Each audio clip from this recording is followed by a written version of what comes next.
සුරෙකුම් කටයුතු කියන්නේ ශ්‍රමය වැය කිරීමක්. නමුත් රටේ ශ්‍රමිකයන් සම්බන්ධ සංඛ්‍යා ලේඛනවල ඒ ගැන කිසිවක් වාර්තා වෙන්නේ නැහැ.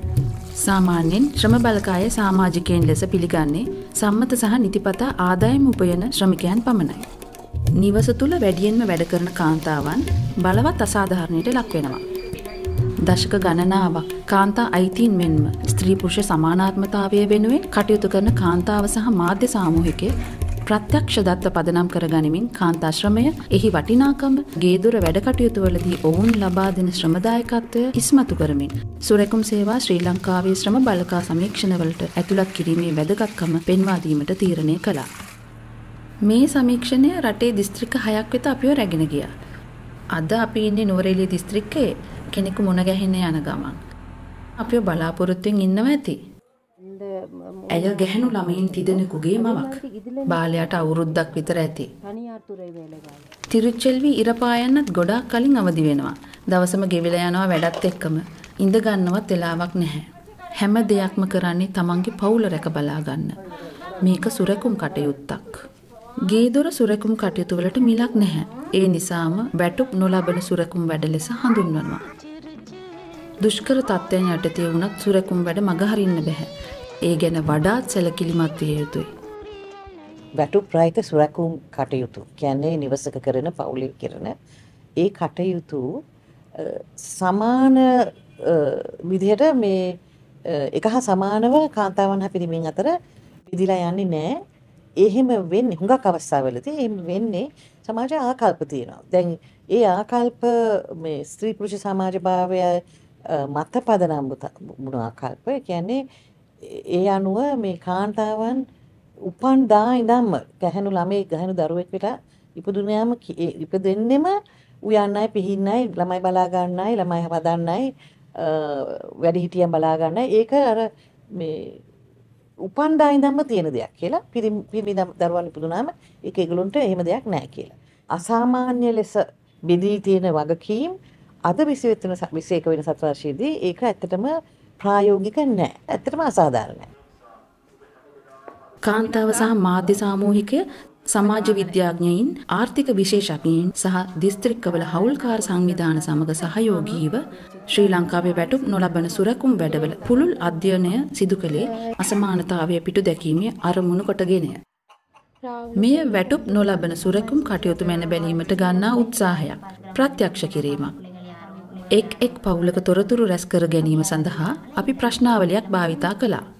ඉන්පසු අපි දිනපොතක් භාවිතා කරමින් දිනපතා සතිපතා සිදු කරන සුරැකුම් කටයුතු සවිස්තරාත්මකව දිනපොතක සටහන් කළා.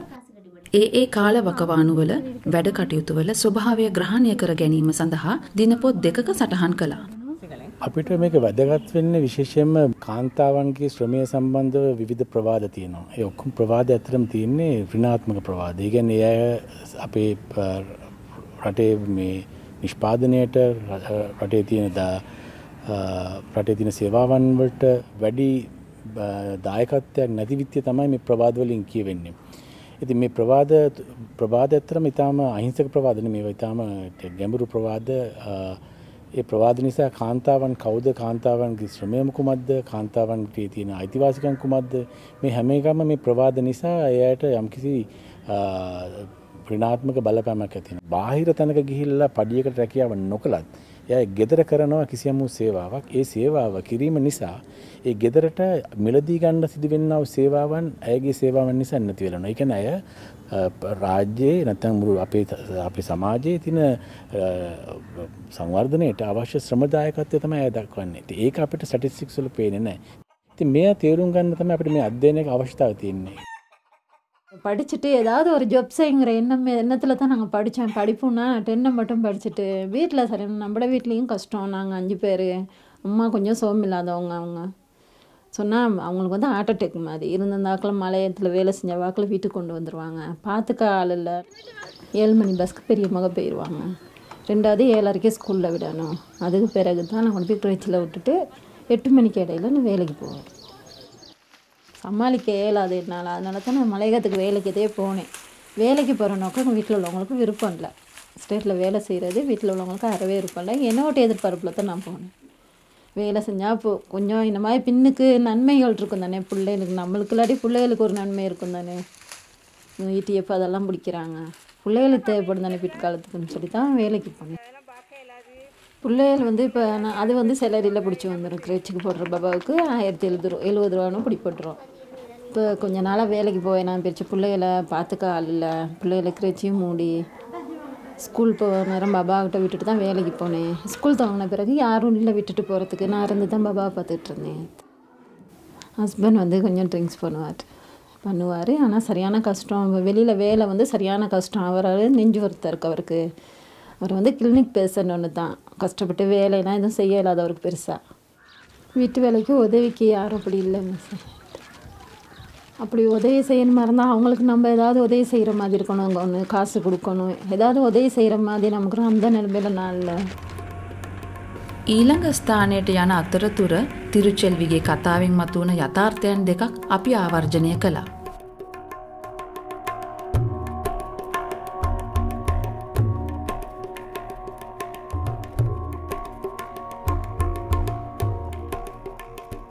Care work is really important because it provides the foundation, the structure for which, quote unquote, productive work takes place.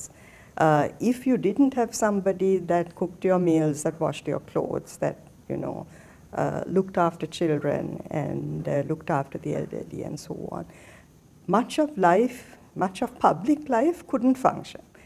So, care work really is sort of, people call it the reproductive sector. And it's really what reproduces life on a daily basis, as well as, of course, reproduces life, But there wouldn't be, if there's no care sector, if there's no unpaid sector, there's no possibility of a labor force as well. තෝරාගත් පුද්ගලින් 61 දෙනෙකු සමග විශේෂ සම්මුඛ සාකච්ඡාවන් පවත්වා 840 දෙනෙකු සමග ප්‍රශ්නාවලීන් සහ දිනපොත් පසු විපරම් කළා. සුජානි විවාහ වෙන්න තීරණය කරනකොට උසස් පෙළ විභාගය සමත් වෙලා වැඩි කලක් නැහැ. උසස් අධ්‍යාපනය අතරතුර විවාහ වීමට ගත් තීරණය ගැන ඇය අදටත් පසුතැවිලි වෙනවා. නමුත් ලබාගත් අධ්‍යාපනය ඇය ප්‍රයෝජනයට ගත්තා. සමෘද්ධි කමිටුවේ සභාපති වශයෙන් ගමේ ප්‍රජාවට සේවයක් සපයන අතර සුළු මුදලක් උපයා ගන්නත් ඇය සමත් වුණා. පොඩි කාලේ හොඳට ඉගෙනගෙන ටීචර් කෙනෙක් වෙන්න ආසාවක් තිබ්බේ. ඒ ඔක්කොම ඉතින් දැන් බොඳ වෙලා දැන් නෑ මුකුත්. පැය 24ම වැඩ තමයි යාට මුදේ නැගිටපෙලේ ඉඳන් ඉන්දට නිකන් ඉඳ ගන්නවත් වෙලාවක් නෑ නිදහසේ. මට හිතෙනවා සමහර වෙලාවට ගෙදර වැඩට අපිට ලැබෙන සෙට් එක මදිද කියලාත් හිතෙනවා. තනියම මේවා කරගෙන ඉද්දි උදව්වක් හම්බුණා නම් තව හොඳයි කියලා හැම වෙලාවෙම හිතෙනවා. අපේ එක්කෙනා මේ කැමති නෑ දූවිලි ගා ගන්න කුණු ගා ගන්න කැමති නෑ. ඉතින් පරායේ මං තනියෙන් අර වීවුර කරගගෙන ඇවිල්ලා ඇදලා දාගෙන ඒව කරගන්නේ ඔක්කොම. ඊට පස්සේ හැබැයි හවස අයිස්ක්‍රීම් එකක් හරි ගෙනල්ලා දෙනවා. මගේ දුවට මම කියන්නේ මම වගේ ගෙදරකට කොටු වෙලා ඉන්නේ නැතුව ඉගෙනගෙන හොඳ රස්සාවක් කරලා සමාජයට ගිහිල්ලා රෙස්පෙක්ට් එක හොඳ විදිහකට ජීවත් වෙන්න මේ. අමීනවුම්ම ජීවත් වෙන්නේ මඩකලපුවේ. වසර ගණනාවක් ප්‍රචණ්ඩ ජනවාර්ගික ගැටුම් වලට මැදිව සිටි ඇගේ ප්‍රජාව සාමාන්‍ය ජීවිතයකට හැඩ ගැහිමින් ඉන්නවා. සිය සැමියාගේ මාළු වෙළඳාමෙන් ලැබෙන මුදල ළමයින්ගේ අධ්‍යාපන කටයුතු කරගෙන යාමට ප්‍රමාණවත් නැති නිසා ඇය පවුලේ උරුමයෙන් අයිති ඉඩමක ගොවිතැන් කරන්න පටන් ගත්තා. නිවසේ සිට ඉඩමට බස් රථයෙන් යාමට පැයක් ගත වන අතර වැඩ ගොඩ ගැසුණත් ඇයට කිසි කෙනෙකුගේ උදව්වක් නැතුව තනිවම කරගෙන යන්න සිදු වුණා. அதில் நான் வந்து காடு வெட்டி குடில் கட்டி வேலி கட்டி பயிர் செஞ்சு கொண்டிருக்கிறேன்.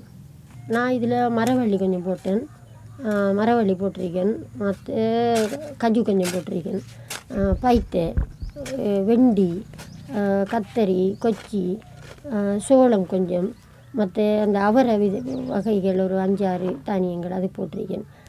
நான் குடிக்கிற தண்ணி எடுத்தால் மற்ற பாவனைக்கு கொடுக்கறது கஷ்டமாக போயிட்டு எனக்கு. அதால் நானே மடு கொண்டு வெட்டி தண்ணி எடுத்தேன். மற்றது நான் 2 நாள் 3 நாளைக்கு பிறகு போகக்குள்ளே காய்கறி கிடைக்கும். அந்த காய்கறிகளை பிச்சுட்டு போவேன். பிச்சுட்டு போனால் என் ஹஸ்பண்ட் மீன் வியாபாரம் பண்ணுறவர். அந்த மீன் வியாபாரம் பண்ணி லைனில் போய்த்துட்டேன். நான் இங்கேருந்து போகிறவங்களே அவர் போய்த்துட்டாருன்னு சொன்னால் நான் அந்த பக்கத்து கிராமத்துக்குள்ளே உள்ள மனுஷர்களுக்கு நான் கொடுப்பேன்.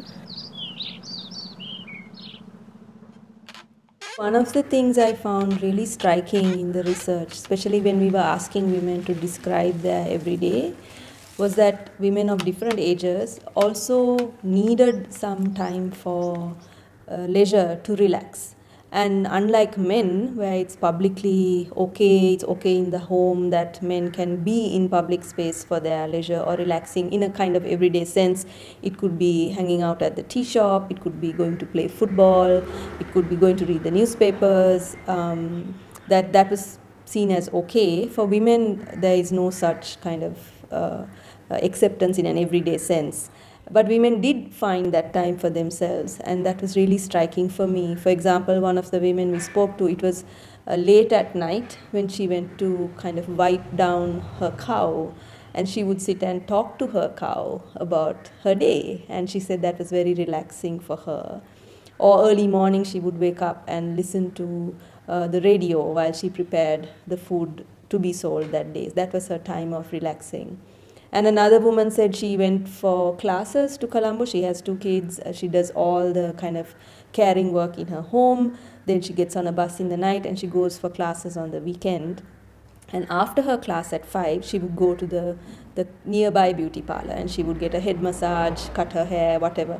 And that was her time for herself. But she has to leave her home and her community to another place, to Colombo, to be able to even have that space and not be questioned about it or not be judged for it. දරුණු අස්ථි ආබාධයකින් පෙළෙන තම පුතාගේ සුරැකුම් කටයුතු කරන සන්ධ්‍යාට ආතතියෙන් මිදීමේ අවශ්‍යතාවය තදින්ම දැනෙන්නට වුණා. ගෙදර වැඩම කරලා ළමයාගේ වැඩම කරලා පීඩනයට පත් වෙනකොට අපේ මනසට නිදහසක් වෙන්නේ. ඒකට තමයි මම මල් හදන්නේ. මල් හදලා මලක් අත ගාලා මලට සාත්තුවක් කරලා අමතර දෙයක් කරාම අර පොඩ්ඩක් අපේ පීඩනේ අඩු වෙලා යනවා. වීල් එකක් හයර් කරනවා අපි ඉස්කෝලේට. ඒකේ නා 6:00ට. ඉස්කෝලේ ඇරුණාට පස්සේ වීල් චෙයාර් එකේ ගේනවා ගේට් එක ගාවට. එතනින් එන වීල් එකක් නවත්තගෙන තමයි අපි ගෙදර එන්නේ. ඒ ගෙදර ඇවිල්ලා පුතාව නාවලා ඔක්කොම කරලා කැම ටික දීලා එතනින් එහාට යාගේ පොත්වල වැඩ තියෙනවා. මම පාන්දර 4ට මෙහෙන් දරුවා වෙද මහත්තයා ගාවට ගෙනියන්නේ. ගෙනියලා එයාට බෙහෙත් අරගෙන ඒවා කරගෙන ආපහු දරුවා අරගෙන එන්නේ. ඒ ආපු දා ඉඳන් එයාගේ තියෙනවා ගොඩක් වැඩ කටයුතු කරන්න. හවසට තියෙන එයාට ලොකු වැඩ කොටසක් තෙල් තවන්න තියෙනවා, තෙල් සාත්තු තියෙනවා. ඒවත් කන්නින් ගමන් ගෙදරට වැඩක් කරගෙන පැයක්වත් නිකන් ඉන්නවා කියන්නේ ඒක හරි අමාරුයි. කටුනායක ප්‍රදේශයේ පිහිටි මලර්ගේ නිවසට අපව කැඳවාගෙන යන විට පුදුමයට පත් කරවමින් අවට නිවෙස්වල දොරවල් අගුළු දමා තිබෙනු දක්නට ලැබුණා. එම ලයින් කාමර කුලියට ගෙන තිබුණේ ඇඟලුම් සේවකීන්. බොහෝ විට කාන්තාවන් විසින්.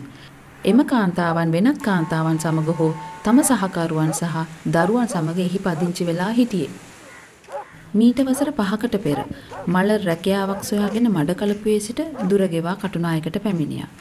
රැකියාවේ නිරත වූ ඇඟලුම් කම්හලින් ළමා සුරැකුම් කටයුතු සඳහා පිටුවහලක් නොලැබීමෙන් ඇය කලකිරීමට පත් වුණා. නමුත් තම පවුල ජීවත් කරවීම සඳහා ඇය කම්හලේ තව දුරටත් රැඳී සිටියා. බාල පුතා ඉපදුන විට ළමා සුරැකුම් කටයුතු වලට උදව් කිරීමට කිසිවෙකුත් නොසිටි නිසා රැකියාවෙන් ඉවත් වීම හැර ඇයට වෙනත් විකල්පයක් තිබුණේ නැහැ. அவங்கள மாதிரி நம்ம தனியே இல்லையே அப்படியெல்லாம்னு நான் யோசிச்சிருப்பேன். நம்ம தனியாக இருந்தால் நம்மளும் போயிட்டு வரலாம் தானே, நினச்ச மாதிரி போகலாம், எல்லா இடத்துக்கும் வரலாம். சில பேர் வந்து தனியாக இருக்கிறாங்க. அவங்களுக்கு சுதந்திரமாய் வாழ்க்கை, இப்போ தனியாக போய் வரலாம், வேலை செய்யலாம். இப்போ நமக்கு அப்படி இல்லை. நம்ம கடைக்கு போகிறதா இருந்தாலும் பிள்ளைகளை கூட்டிக்கிட்டு போகணும். சில நேரம் எனக்கு வேலை கூட வந்தால் சில நேரம் ஏசுறதுன்னு தான் நான் சொல்லுவேன் எனக்கு ஹஸ்பண்டுக்கிட்ட. ஐயோ உங்களை மாதிரி நானும் வேலைக்கு போய் 2 அளவு லேசி, நானும் வேலைக்கு போய் சம்பளம் எடுத்துக்கொண்டு தாரேன், நீங்கள் என்னையுமா ஒரு நாள் நின்று பாருங்கள் இந்த வீட்டில் என்ன நடக்குதுன்னு அப்படியெல்லாம் சொல்லி சண்டை பிடிக்கிறது தான்.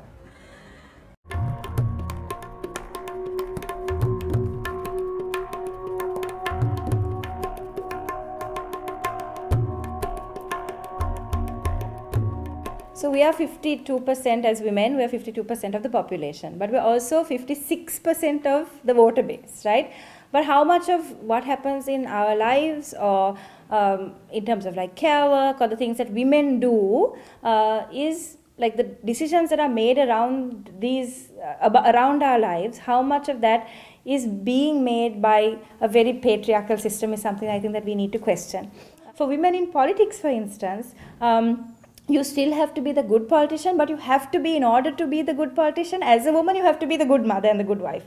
Whereas men aren't held to that same standard. Nobody comes in for a political meeting. No man goes into a political meeting and is asked, who is looking after your children today? But to every woman, we will ask, who is looking after your child today? Or how did you manage it? Or is your husband happy with your choice to be in politics? So whether it's kind of clothing we're talking about, travel, education, about health, access to health, all of these decisions are decisions that women need to be making for themselves, about themselves. But most often than not, they're made in the political space by predominantly men. පර්යේෂණ හා දැනුවත් කිරීම යන දෙකම ඇතුළත් වූ මෙම වැඩසටහන COVID-19 වසංගතයේ පැතිරීමත් පසුව රට අගුළු දැමීමත් නිසා ඒවාට අනුවර්තනය වීමට සිදු වුණා. මෙම කාලවකවානුව තුළ සුරැකුම් වැඩවල යෙදීමේදී කාන්තාවන් අධික පීඩනයට පත් වුණා. ගෘහස්ත ප්‍රචණ්ඩත්වය වැඩිපුර වාර්තා වුණා.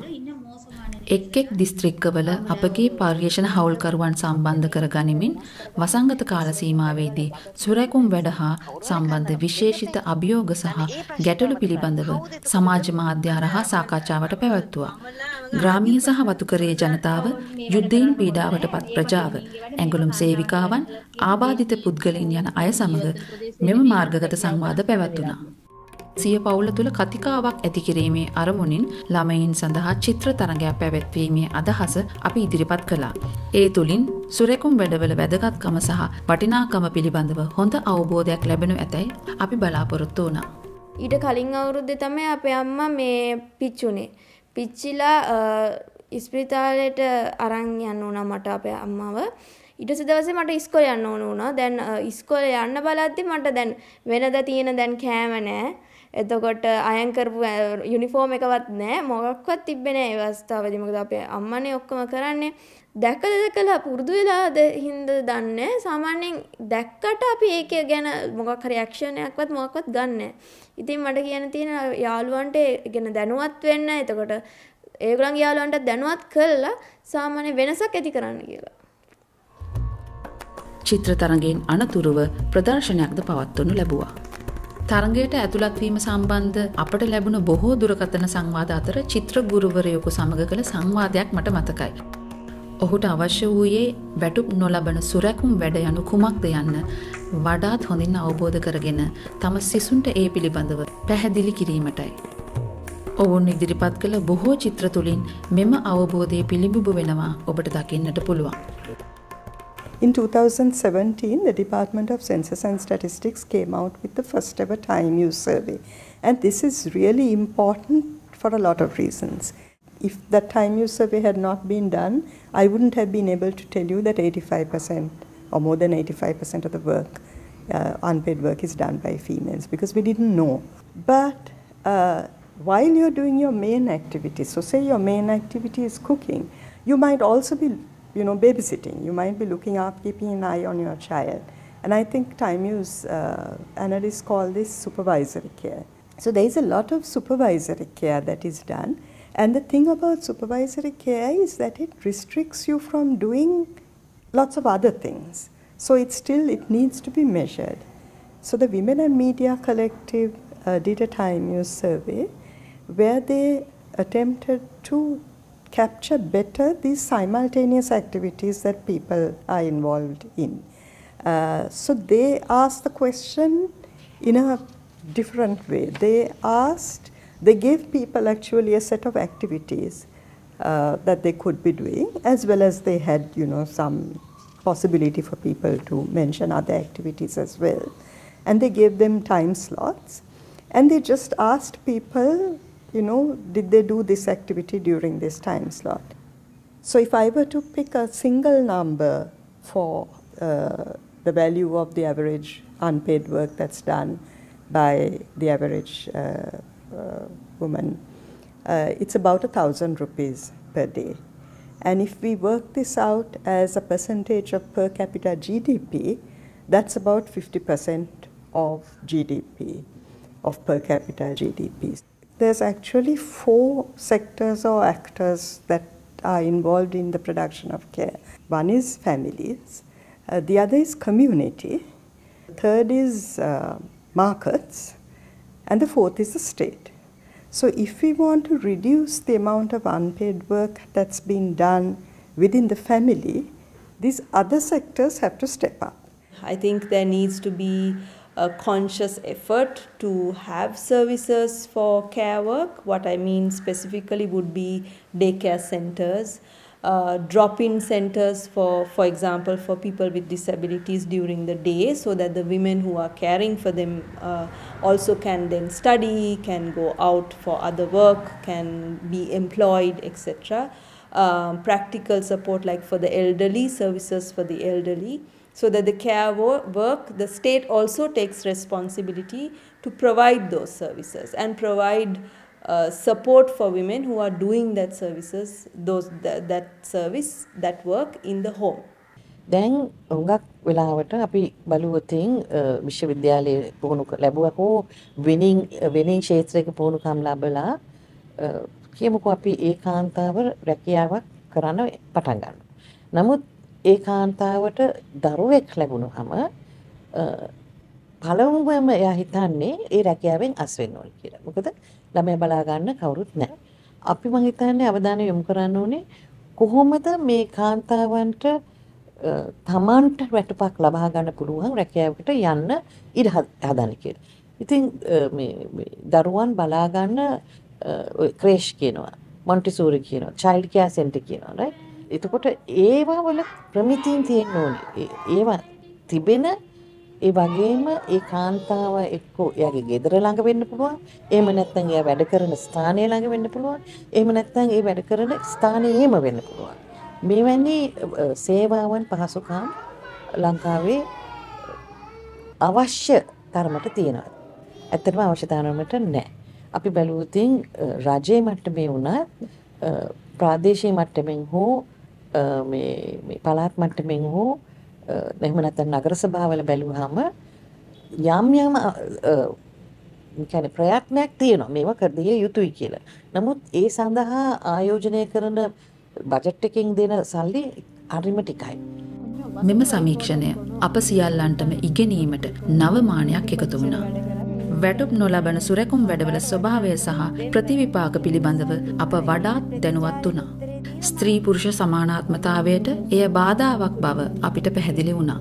එය ආර්ථික මෙන්ම සමාජීය නිකුතුවක්. අපි පුද්ගලයා මත පැටවෙන සුරැකුම් වැඩ ප්‍රමාණාත්මකව අඩු කළ යුතුයි. තවද එය ගෘහය, ප්‍රජාව, පෞද්ගලික සහ පොදු ක්ෂේත්‍රය තුළ බෙදා හැරිය යුතුයි. කාන්තාවන්ට වඩා හොඳ ස්වාධිපත්‍යයක් ලබා ගැනීමට අවශ්‍යම කරන වෙනස මෙයයි.